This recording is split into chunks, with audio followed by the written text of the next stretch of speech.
Welcome back to REI Uncovered. Today I have a very special episode. It's a candid conversation with a flipper that I work with in Delaware. His name's Barry Zeigler with Z Corp. Great guy. Just kind of a short, candid conversation for you guys to enjoy, all about the reality of house flipping and whatnot. So I hope you enjoy it. And without further ado, here's my conversation with Barry. Well, I appreciate you doing this. Yeah, I was. Sure. Yeah, basically, just to give you like a little more context. So yeah, trying to do some YouTube stuff, and I wanted to make a video about how like TV house flipping like isn't necessarily like reality. And Right. I was like, okay, what flippers do I know who can kind of share the real of it?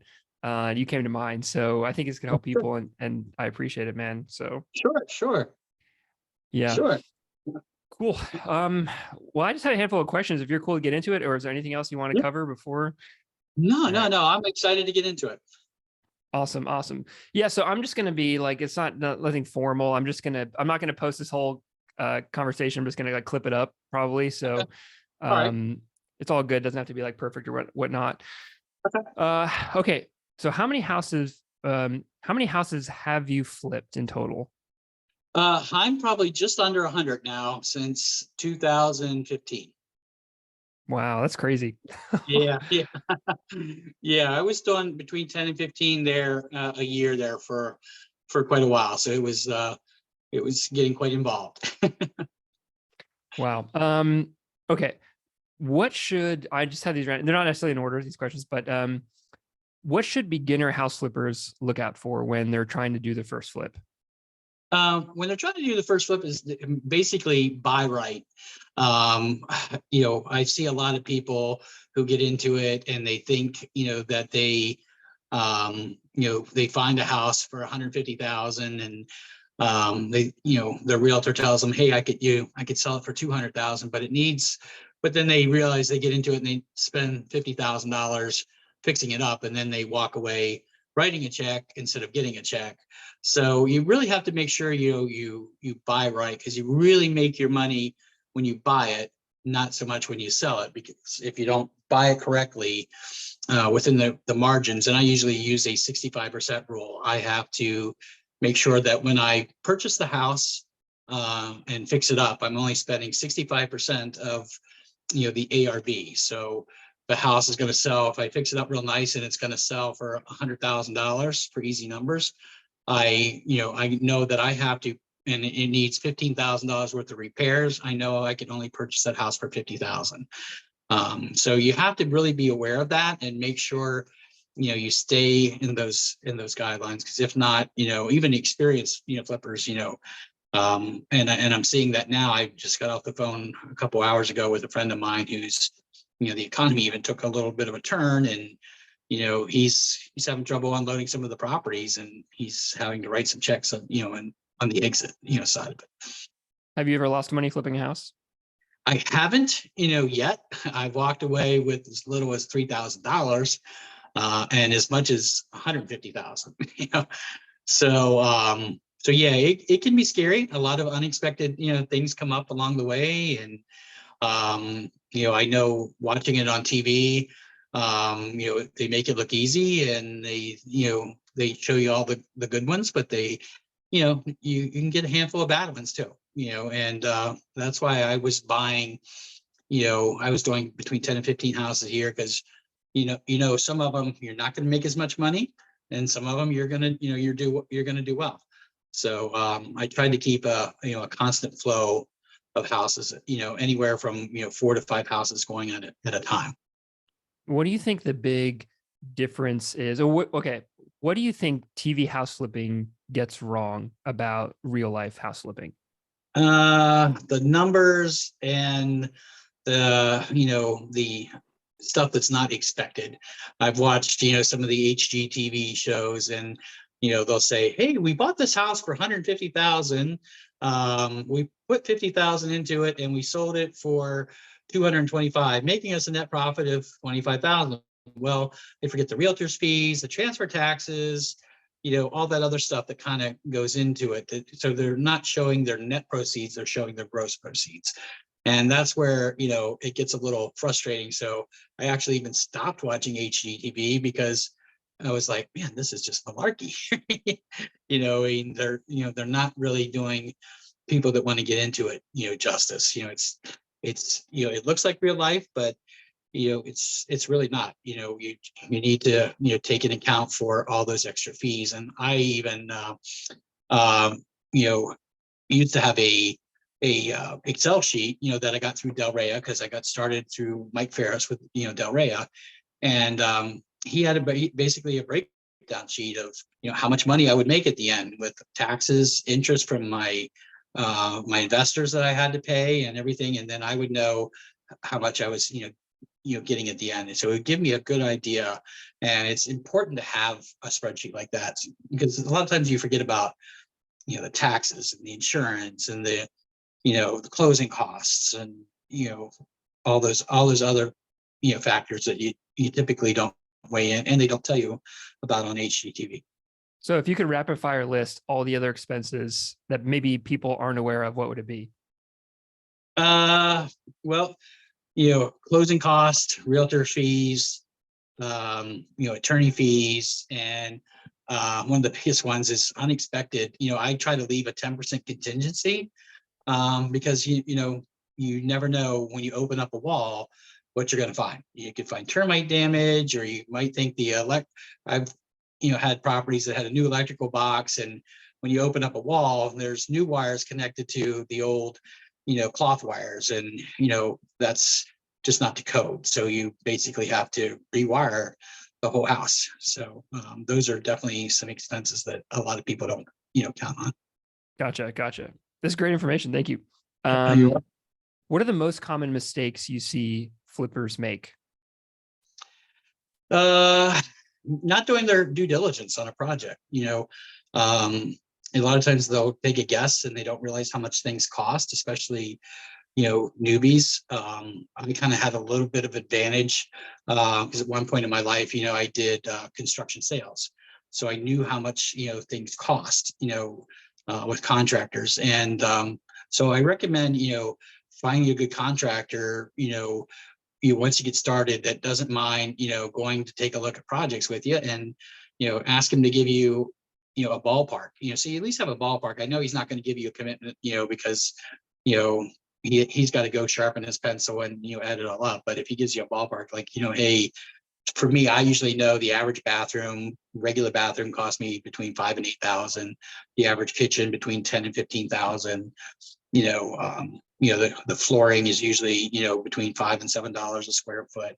So I kind of keep all those numbers in my head, and that's where a lot of people get in trouble with and they overdo it.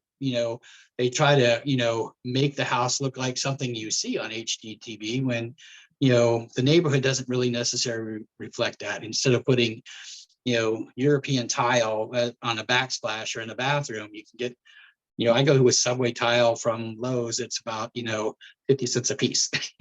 And it still looks good. It's I still get a wow factor. I kind of learned that early on, that hey, I'm spending a lot of money for nothing, when I could, and I always recommend that flippers go and visit other houses. Or Mike Ferris, he told me, hey, go to a new builder and see what they're putting in houses.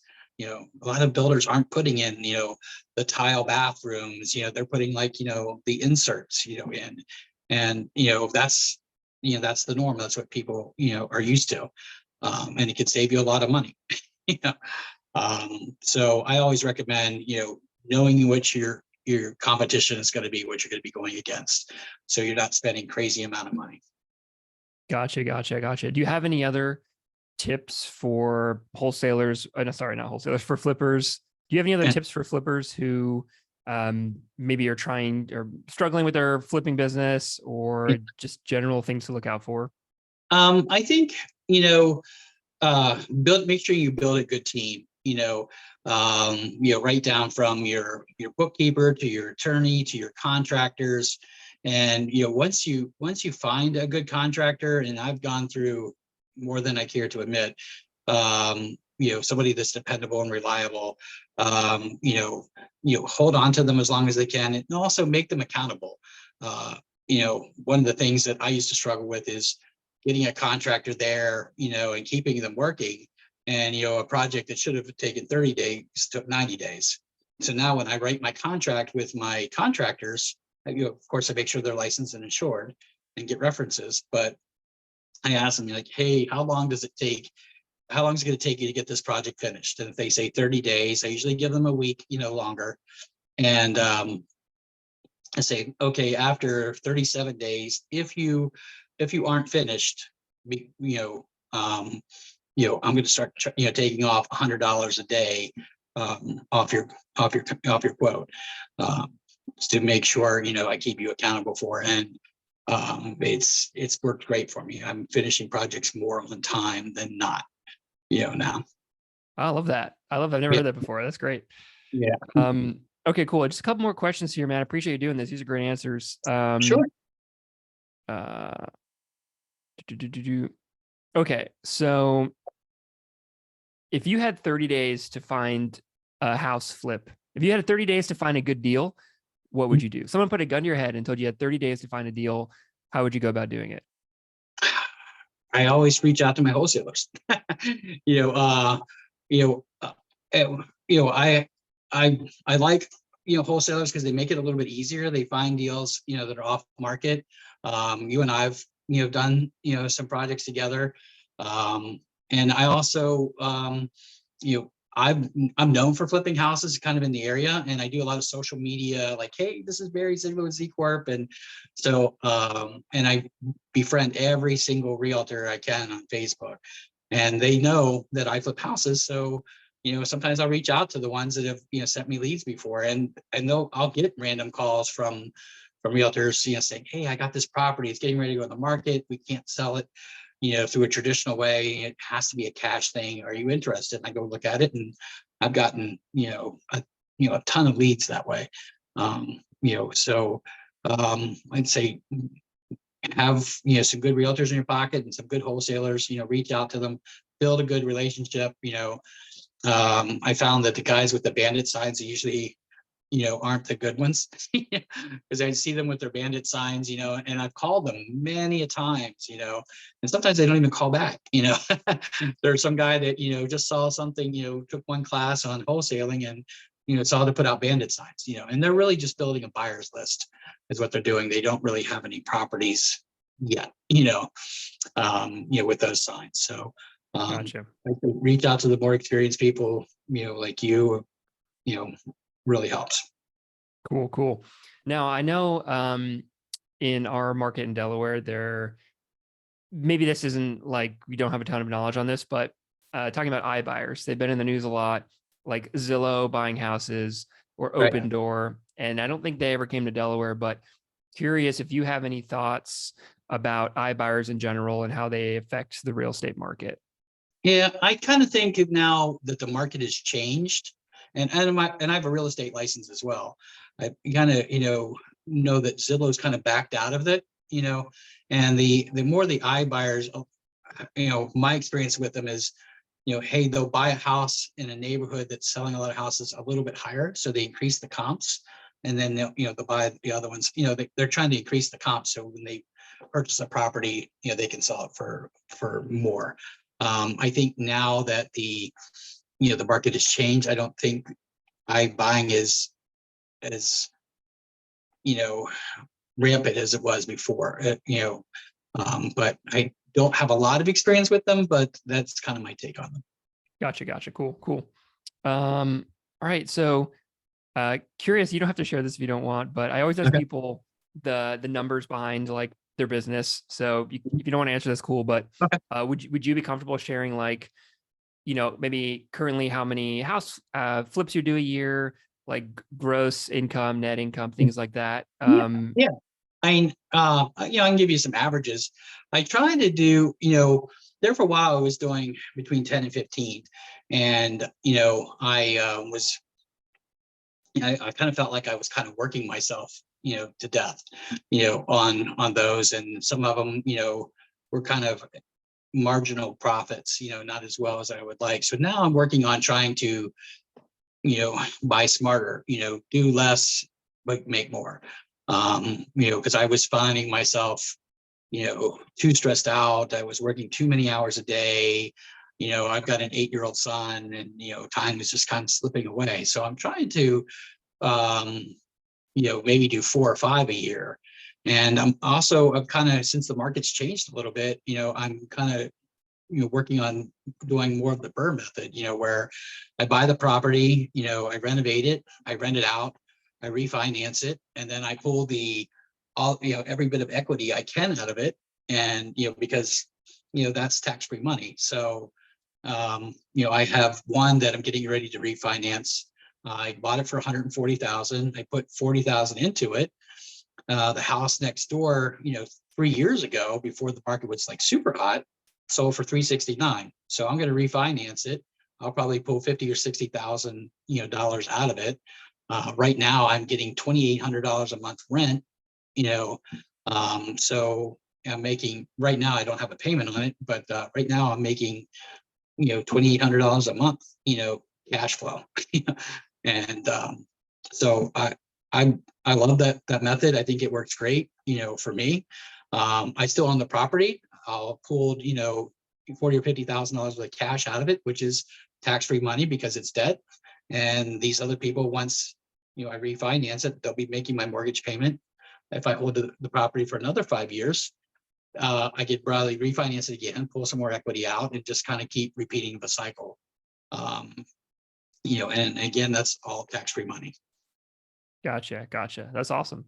Yeah. Yeah, I appreciate it, Barry.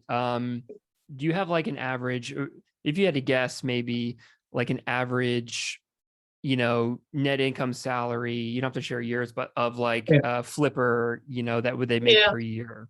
Yeah, a lot of guys are between, usually 6 figures. I usually, do at least, 6 figures a year. So I would say on the average, if you're a good flipper, you're at least on 6 figures a year. And you can do that with 4 flips or less. Yeah, even, exactly. Right? Yeah. If I did 4 flips, and I sold, I made $30,000 on each one, that's $120,000, and it's only 4, I also kind of recommend, I see a lot of people, they just start with one, they quit their job, they start with one, and then they walk away with maybe $30,000, and they were, they had a $75,000 a year job, and they're like, wait a second, I was making 75, I did this flip, I thought I would make, twice that much, and I'm actually making less. So I think 4 is a good number. If you're making at least 25, per flip, that's at least $100,000. So so yeah. If you're doing 4 houses a year, how many hours a week do you think that person is working? A lot less than what I was doing 10 to 15. What I do now is I have I've got a good contractor. I go and visit the property like maybe 2 or 3 times a week. I spend 3 hours visiting the property, meeting with the contractor. I have them pick up the materials instead of me running to pick up the materials. And they pick up the materials. Lowe's calls me for my credit card number. I give them my credit card number, or if I have an account somewhere, they call me for approval saying, hey, they got this, this, and this. And so, now I spend more time looking for new properties than working on them. So Interesting. yeah, so working on them, if you're doing more than 5 or 6 hours, or actually, let's say 10, if you're doing more than 10 hours a week, flipping properties, more than 4 only 4 properties a year, you're doing something wrong. So I'm trying to, and I was doing that. I was like on the go from 7, and getting home at 6, and visiting the property on Saturday or Sunday. Now I try to visit at least 3 times a week, and and I don't like to spend more than an hour on a project, when I'm there. Gotcha. Okay, cool. We'll wrap it up with this last question for you. Let me just look and see if there's anything else I missed. You've given me great information, the questions I didn't even think to ask. Do you have any like nightmare house flipping stories that ever happened to you? Yeah, just one that I closed on a couple months ago.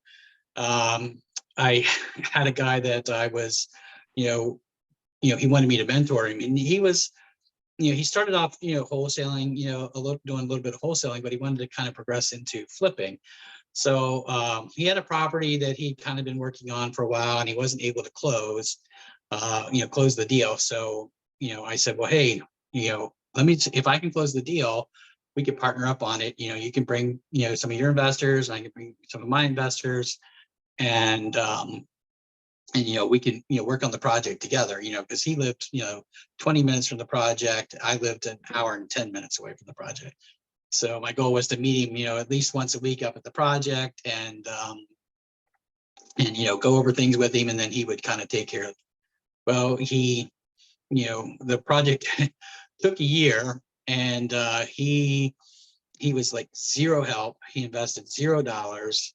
And I made the mistake of making him an equity partner on it, just a third, and I had 2/3 of it. But he made my life a living hell, to kind of phrase it correctly. And it was just the worst experience I ever had. He did none of the work, and he didn't even want to. When I gave him an updated expense sheet, I would include, my gas, for it. He's like, I never agreed to pay for your gas. I'm like, dude, I'm paying, at least $150 a week in gas going up there, on this project. And they said, and then I'm paying my back, my staff to, do the job. And he just threw a fit. We had to have my, I don't know if you remember Bill Dolan or no Bill Dolan. He was our attorney, and he had to mediate like a ton of times for us, on the project. So I would say, and Bill and I talked about, hey, what did we learn, from this project, is if you take on a partner, make sure everybody knows exactly what the role is. And if they're not doing their role, they get less equity. So I think that was something that I learned even after, all these years of doing it, just make sure you get things in writing. Is, one of the horror stories that, that I have that I didn't, I thought, I hoped for the best, but ended up getting the worst in the project. And that was one I only walked away with like $5,000, That's the and low I one put right your, there. yeah.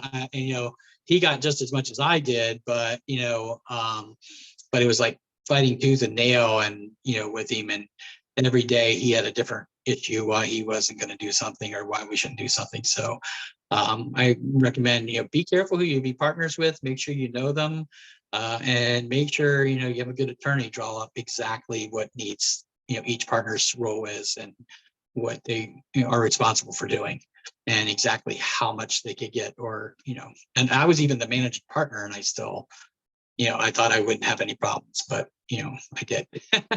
so, so So you're not yeah. doing any more deals with that guy. No, nope, nope. Safe to say no. Yeah.